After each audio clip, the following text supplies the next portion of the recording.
มื้อนี้คิดออกว่าอยากกินแกงหน่อเมียก็เลยพาน้องสาวอยู่ข้างบ้าน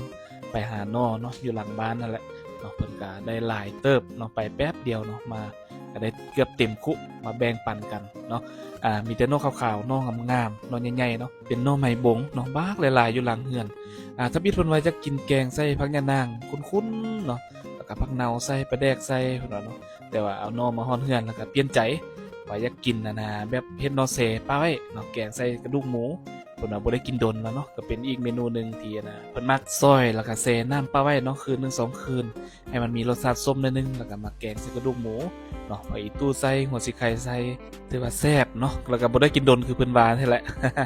นะตอนนี้เราก็กำลังปอกหน่อเนาะทั้งปอกแล้วก็ทั้งสะออนจนเพิ่นเนาะน้องงามปอกออกมาขาวจั๊วะเนาะแล้วก็ปอกหน่อตัวนี้ก็เป็นดวงสุดท้ายเนาะกำลังเพิ่นให้หน่อเบิดก่อนปอกแล้วก็สิได้ประมาณนี้เนาะมีแต่ดวงงามงามเนาะไปต้มให้จืดๆแล้วก็จำจะส้มก็แซ่บเด้จะน้ำปูแห้งคักเนาะ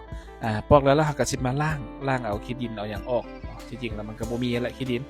มาล้างเนาะเพื่อความสะอาดล้างแล้วเราก็สิมาทำการซอยเนาะซอยให้เป็นตอนแลบๆแบบนี้แหละเนาะเพื่อ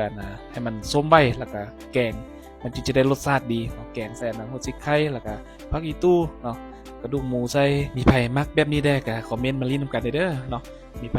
เฮ็ดแบบใดสูตรใดเนาะคือค่อยก็แม่นจะเฮ็ดสูตรนี้เนาะซอยบางๆแล้วก็ไปแช่น้ำปลาไว้เนาะตอนนี้ก็ซอยแล้วเนาะก็สิมาแช่น้ำดื่มนี่แหละเนาะแช่ปลาไว้เป็น1คืนหรือว่า2คืนให้มีรสชาติส้มจึงมาแกงเนาะเดี๋ยวไปพบกันในคลิปต่อไปเนาะสิมาแกงให้เบิ่ง